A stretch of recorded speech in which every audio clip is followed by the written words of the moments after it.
Welcome. Thank thank you, and good afternoon, Mr. Chair and members of the Finance Committee.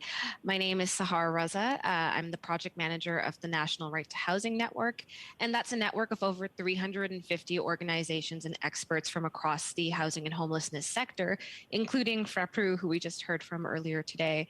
And we are all dedicated to seeing the meaningful implementation of the right to adequate housing, which Canada has committed to in both domestic and international law. And in fact, it was this very committee that adopted key amendments to the National Housing Strategy Act in 2019 in order to recognize adequate housing as a fundamental human right. And so it really is an honor to be here today to discuss how we can turn that transformational human rights commitment into practical solutions that can actually address this housing crisis. So, as we know, financialization is a major driver of the housing crisis because housing is being treated as a profit making commodity rather than a social good and human right.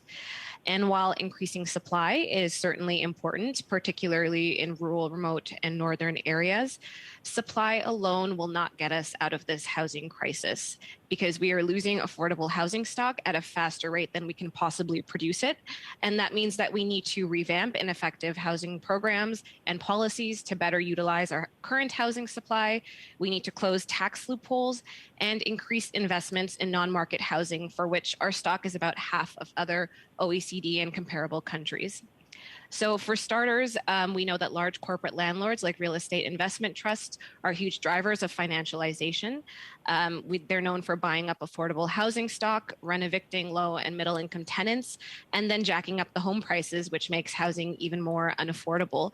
And yet, in a recent study by Acorn Canada, it was estimated that just over the last 10 years, these real estate investment trusts have benefited from more than $1.2 billion in tax exemptions compared to if we just tax them like a normal corporation. And if we look to international human rights guidelines, they actually tell us that we need to close these types of real estate loopholes and then reinvest that tax money into our national housing strategy. And so there's a huge opportunity here to simply use the tax money being left on the table to improve our housing supply, repair of current homes, and programs for people in greatest housing need. And so, along that vein, there's also an opportunity here to increase taxes on all private investments or investors who own multiple properties.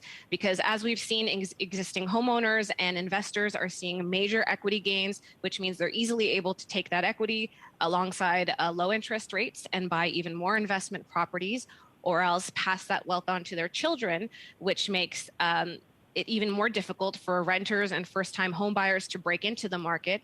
And we're even seeing disadvantaged groups experience that disadvantage multiply generationally. And so these are highly inequitable outcomes which violate the right to housing, but again, can be easily addressed through regulatory and tax measures like an incremental tax for each additional property beyond your primary residence, or through national speculation and vacancy taxes, all to disincentivize profit hoarding in the housing market. And again, this money can be reinvested into our national housing strategy to improve supply and so on. However, I will say now that our existing national housing strategy requires a major rights based revamp because its capital funds, like the Rental Construction Financing Initiative, which, by the way, holds the biggest price tag of all programs in the strategy, has extremely lenient and short term affordability guidelines, which simply do not target low income households.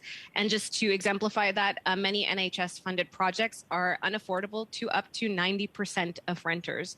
So this means that we're actually using government funds to drive the housing crisis instead of addressing the housing crisis. And so this could easily be reformed if we just think of some new criteria for these capital funds. So, for example, we could require that a certain percentage of units be permanently affordable at rent geared to income for every new development. We can implement anti-displacement or anti-eviction regulations. We can implement rent controls, and we can dedicate more funds from these capital initiatives to non-market housing. And so I will end it here, but these are just a few of the practical human rights-based solutions that we can implement today to ensure that every person in Canada has access to adequate and affordable housing, which I think is the goal that we all share at this table. So thank you for your time, and I very much look forward to your questions.